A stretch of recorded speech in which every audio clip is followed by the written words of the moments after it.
Stepping out on a limb with purpose, great things happen when we decide to climb out on a limb with purpose. Great things happen. Come and go with me out on a limb. Welcome to the podcast, Out on a Limb. It is the thought-provoking discussion series where we examine some fundamental elements of life. It is a space where we have the hard but necessary conversations that address topics that many often ponder but dare to explore. Come take this journey with me out on a limb. I'm your host. My name is Mark Reid. I am an ordained elder in the Lord's Church, a preacher, teacher, public speaker, songwriter, and bass player. I hold a bachelor's degree in guidance and counseling. I am a married man and the proud father of 2 adult children. Today we are discussing the topic, a balanced lifestyle. We will examine what it means and its impact on individuals and society. Millions of people the world over have subscribed to the idea that a balanced lifestyle means maintaining harmony across different aspects of life: physical, health, mental well-being, social connections, work, and personal fulfillment. It speaks to the act of bringing together in a harmonious way all of these facets of life. It includes emotional and mental well-being, managing stress, staying mindful, and maintaining a positive mindset. Social connections, spending time with family and friends, building supportive relationships, work and personal goals, making progress in your career and ambitions without burnout. It involves spirituality and self-reflection, finding meaning, whether through faith, meditation, or personal growth. So, I have some questions for my panel. Ruth, what does a balanced lifestyle mean to you? A balanced lifestyle, wow, that's a very, very loaded question. But I think, well, from my perspective, I believe that a balanced lifestyle is bringing into context the things or the areas of your life that truly matter and seeing how well you're able to manage each of them. Is it possible? Well, to some extent, but I believe having a balanced life speaks to intentionality and just putting mechanisms and systems in place that gives you the ability to function in a particular way. For example, if you have a balanced life, quote unquote, is that all right, you're able to juggle family life, you're able to juggle the profession, you're able to juggle the relationships that you have, etc. But I think having a balanced life really speaks to intentionality first and foremost, and putting mechanisms in place to really seek to properly manage each. Is it really possible that we can balance everything all at once? Maybe not. And this is where prioritization would possibly come in, and having a system that can support that prioritization. Bringing together the things of life that matters most. Wow, sounds mountainous to me. Well, thank you, Ruth. But here's a question that's coming to my mind. We live in a very fast-paced, technologically advanced society. Do you think achieving a balanced lifestyle is possible in this kind of world we live in today? Not necessarily. I think, I believe it sometimes can seem as an elusive construct, something that really just keeps slipping away from all of us. And as I said, it matters much when it comes to prioritization, because when you prioritize your life, I believe something takes precedence over another. And there will be instances, I think every day of our lives, there is something that's going to take precedence over another. Okay. So the question is a balanced lifestyle really a realistic thing? I think to some extent it is, but equally, I think at the end of the day, in order for us to really survive and thrive, there might have to be a level of prioritization and intentionality behind how we show up. But one might dare to say prioritizing more important things is in and of itself balance, because balance must not be interpreted as all aspects getting the same level of importance. So one might dare to say, but that's balance. What do you think, Rami? I think so. I think so. And I guess equity, not equality. Everybody not going to get the same thing. Everybody not going to get the same time. But as you say, giving to who matters most, what is needed, and so as Ruth spoke about the fast-paced nature of our society. No, I'm thinking we ought then to move to where we make moments matter. So a lot of the things now, we not just delegate, but we integrate. So don't just tell somebody to do that task or do that. You do it together. And in doing it together, you're spending time together instead of just you there, they there. So you integrate in order to maximize on time.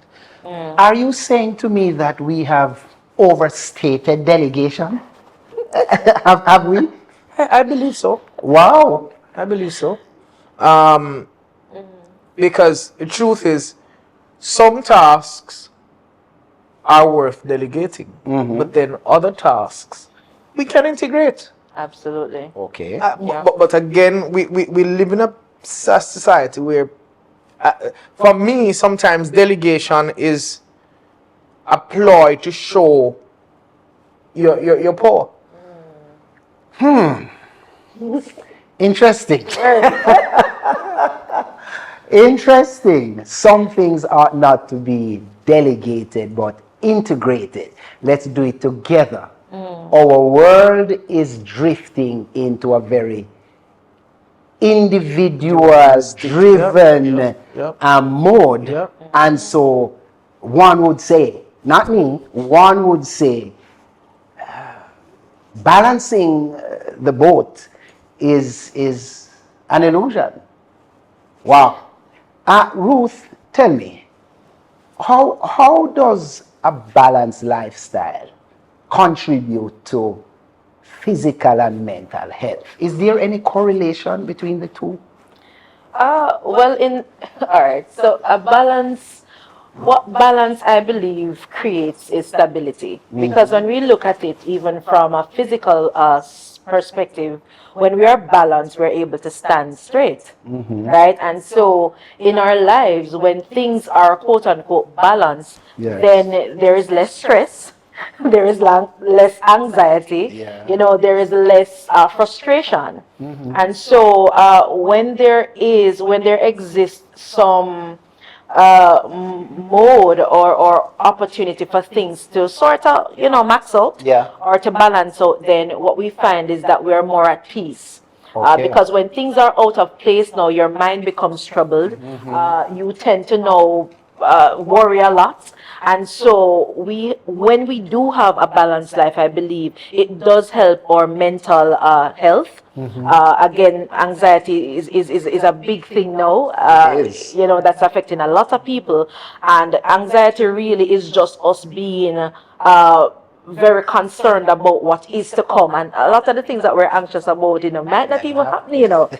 But then when you're imbalance, I think too, it causes you to worry, to get frustrated, flustered, all of that. from a physical perspective, I do believe that where our mental health is, it will affect us physically as well. All right.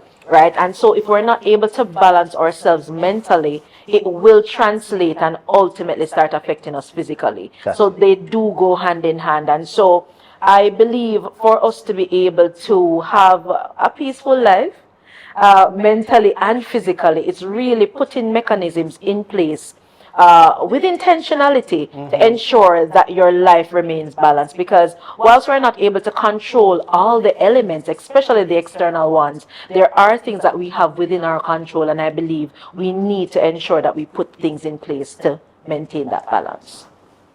I hear you, but no one operates outside of the reality of his environment. True. So today,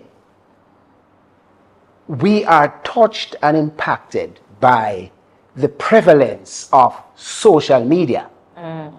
Now, with social media, we get a lot of information, some good, some bad, some true, some just Fake a matter news. of fake news or somebody's opinion. Yeah. How does social media impact our appreciation of a balanced lifestyle? I see social media as chatter, constant noise. And if we are not able to meaningfully glean from it what is important or what is beneficial, we will get confused. Okay. Because it's almost as though if you're in this room and it's really loud, you're not able to focus, you're not able to really do what you're supposed to do because you're confused. And social media, it's a tool, but it also can be a weapon as well.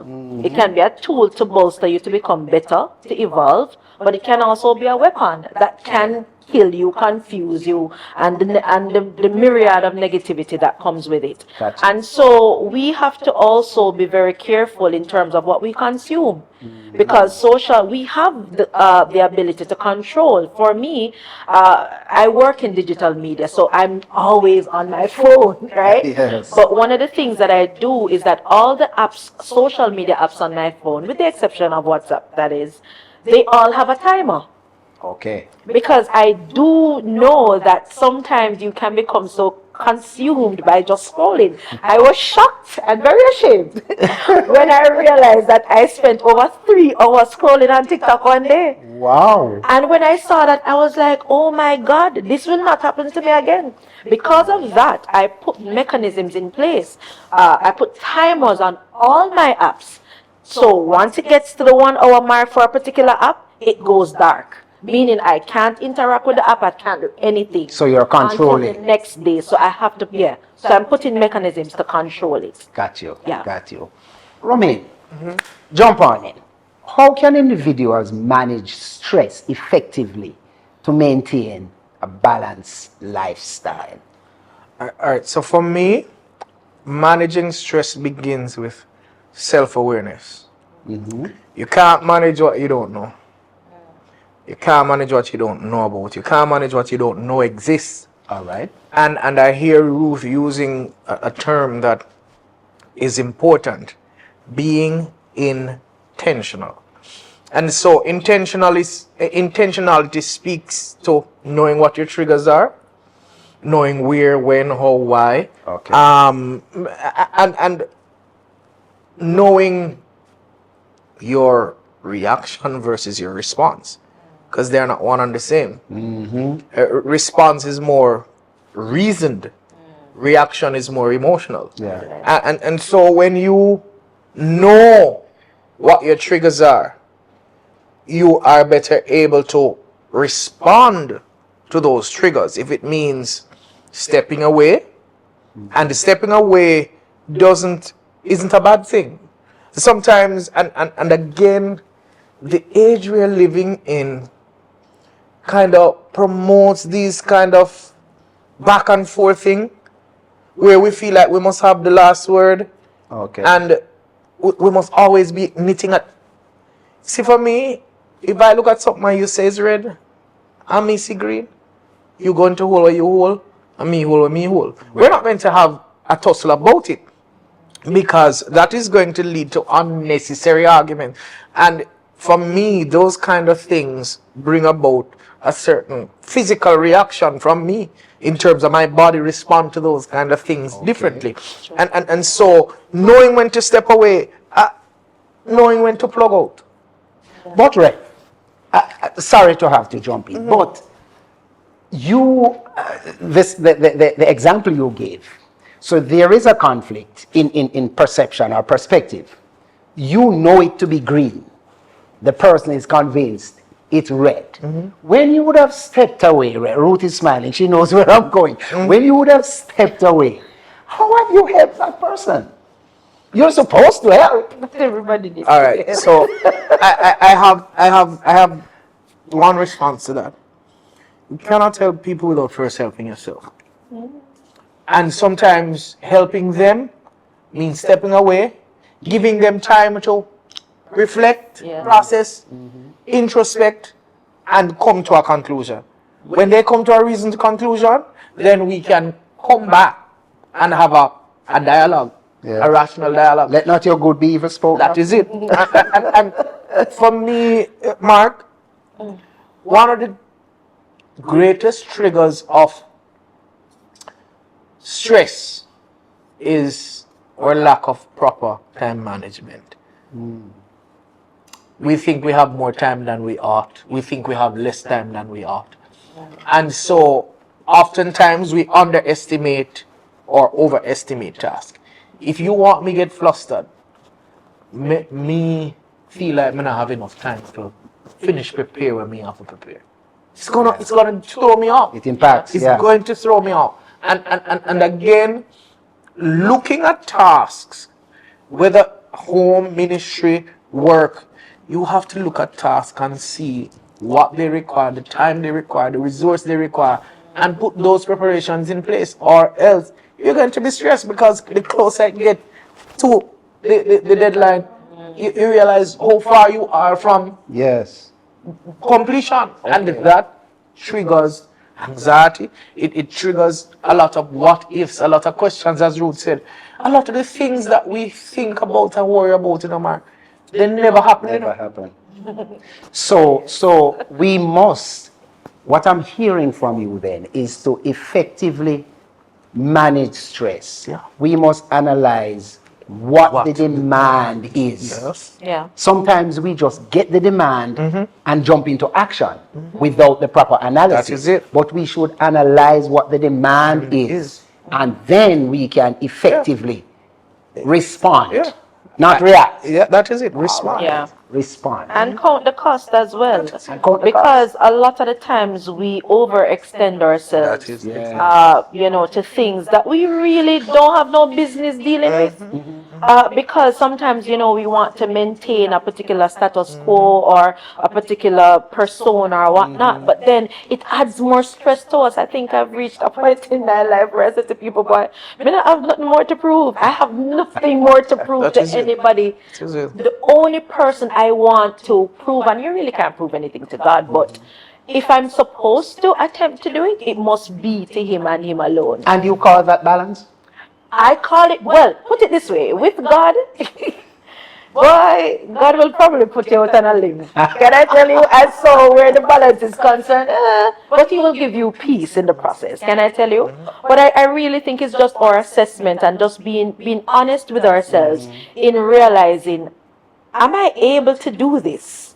Can I do this? And if I am going to do it, why am I doing it? Because until we're able to balance and get that reason behind it, we're going to continue overextending ourselves. We're going to be reactive and not responsive. So here's a question that comes to mind. Family, school, work, and church are four fundamental institutions of society. Now, given the demands of each one, is it possible to navigate all four in a balanced manner? For me, yes. Yes? Yes, but again, not without intentionality, flexibility, and grace. You're not always going to get it right. Okay. It's not always going to work out how you. And that is a part of the balance. A part of the balance is a perspective to say, all right, while I plan, all good plans don't always work out how you plan it. Yep. But then you have to mentally prepare for what if it doesn't work out how I planned it. Yeah. How am I going to respond to that? And that's why a lot of times when things go wrong, people react and do not respond. Because we believe we have perfected it and it's going to go how we plan it. You ever go our wedding yet and you had a good wedding planner? Everything was in place. Yes. But listen, when I was getting married, everything was in place. Wife was at the venue because there were rooms at the venue. I gave myself time from Portmore to get to UE. When I got to the house of one of my groomsmen, he was dead asleep. Dead asleep. We Wow. tried waking him up, nothing. You know what we had to do? Get a stick, hook the clothes out of the house, get one of my brethren that come from overseas, get to the tailor, get the suit adjusted, and move on. What was I going to do? Throw up my hand and say, no, this can't work. And I had to respond. So in your quest to be balanced, you learned how to steal. Just messing I would with you. say fetch. I would say fetch. And My God. again, another aspect of balancing Yes. is prioritizing seasons. Okay. There are certain seasons that demand of us certain things Yeah. than in greater portions than others. So a part of that is knowing what demands of you more in that season and give it to it. But it can't be the same thing that always demands the same amount from you all the time. Because that wouldn't be balanced. Eh? That's true. You are pushing me to the next question. It seems as if you were peeping in my mind. Now, listening to what you just said, let me ask, can setting boundaries and saying no, even in relation to ministry, be an act that leads to balance? Hallelujah. Setting boundaries, What a blessing. saying no. Is that a product of a balanced life? So can I say it like this? Say it. We are on the limb now. We are out on the limb now. We are at the tip of the limb. Let's talk. Yes, saying no is a part of the balance. Romain, you did not hear the second part I of the heard it. question. I said, even Since in we're people of relation to ministry, Since we are people of faith, saying no, let's go to Jesus. Oh, yes. Why do we think that at times he recluded himself from the crowd? Spent time alone. Because guess what? Mark, I'm young in ministry, but I've realized this. One, you can serve until you become ineffective in service. So you're pouring, you don't have anything else to pour. Refuel. So you just regurgitate, and that is why people get tired of people. Okay. You have to spend time to refresh, rebuild, come with something fresh. And so saying no leads to greater effectiveness. That's one. Two, I've learned in my limited amount of time that ministry can chew you up, spit you out, forget about you, like a chewing gum that has served its purpose. And Romain. I'm already out of the lip part. Let's go there. You are Let's go listen, there.